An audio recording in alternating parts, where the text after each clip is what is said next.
Հիմա մենք ունենք Սփյուռք, մենք ունենք Հայաստան։ Ինչ է սա նշանակում։ Եվ մեկ ազգ ենք, եւ կարծեք թե ոչ ինչու, որովհետեւ ապրում ենք բոլորովին տարբեր հոգսերով։ Այստեղ մի տեսական խնդիր գոյություն ունի, դա ազգասիրության եւ հայրենասիրության տարբերության խնդիրն է։ Թվում է թե նույն բանն է, բայց բացարձակապես սրանք բոլորովին տարբեր բաներ են։ Իդեպ այս հարցի բանալին ինձ համար բացել է հայտնի Ռուբեն Տերմինասյանը, դուք գիտեք, դաշնակցական մեծ գործիչ, նախկին Ֆիդայի, որ հետո դարձավ Հայաստանի առաջին հանրապետության ռազմական նախարարը, նա հրաշալի հուշեր ունի 8 հատորանոց։ Այնտեղ մի շատ հետաքրքիր բաժին կա, երբ նա իջնում է Սասնո լեռներից, թուրքական հեղափոխությունից, Օսմանյան հեղափոխությունից հետո, երիտ թուրքերի, 1908 թվականին, արդեն ազատ է, կարող է շրջել Թուրքիայով, գնում է Ստամբուլ, Կոստանդնուպոլիս եւ մի քանի ամիս ապրում Կոստանդնուպոլսում եւ ինչ է գրում, շատ հետաքրքիր, մի ամբողջ գլուխ, լուրջ վերլուծություն, լուրջ հարցադրում։ Ասում է, ես ապշեցի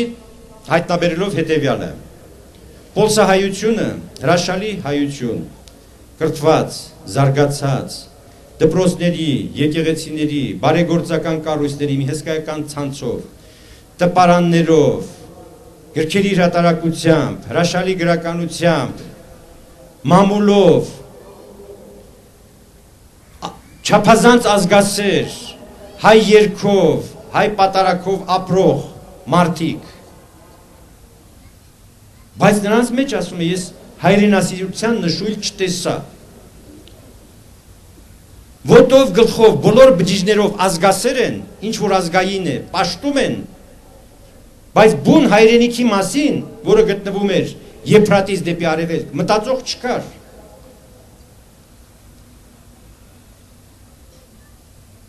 Կային անհատներ իհարկե, որոնք նույնիսկ թողնում էին այդ Պոլսի շքեղությունը եւ գալիս էին գավառներ, դպրոցներ հիմնում, քահանաներ լինում, հեղափոխականներ լինում, բայց դրանք չափազանց փոքրաթիվ էին, չափազանց փոքրաթիվ։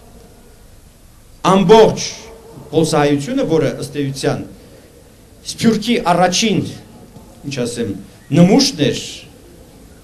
Հայաստանից կտրված, գնացած մինչև Ստամբուլ, որը գտնվում է Եվրոպայի եւ Ասիայի սահմանին։ Մի մասը Եվրոպայում, մի մասը Ասիայում։ Ասում եմ, զարմանալի ապշեցուցիչ փաստ։ Շատ ցավում եմ, որ այսօր էլ մենք նույն փաստի առջև ենք կանգնած։ Նույն փաստի։ Այո, Սփյուռքը ազգասեր է։ Կարող է հոնգուր լաց լինել Կոմիտաս լսելիս, հայկական քոչարին տեսնելիս, փայփայել իր ծեսը, իր եկեղեցին, իր դպրոցները, բայց հայրենասիրությունը բոլորովին այլ բան է։ Ինչ կուզեք ասեք, որքան էլ ցավալի, սա միայն մեզ չի վերաբերում, եկեք էլի չկոմպլեքսավորվենք, բոլոր ազգերն այդպես են, հույներն էլ ունեն մեծ Սփյուռք, իտալացիները ունեն մեծ Սփյուռք, լեհերը եւ այլն, բայց Սփյուռքը ապրում է իր կյանքով, Լեհաստանը, Հունաստանը, Իտալիան իրենց կյանքով։ Չեմ ասում սա բանը ասում, չվերագրենք մեր ազգին որպես թերություն, բայց փաստ է, բայց նաեւ ուսանելի փաստ, որպեսզի մենք կարողանանք Հայաստանի հայությունը կարողանա իր հույսերը դնել սեփական ուժերի վրա։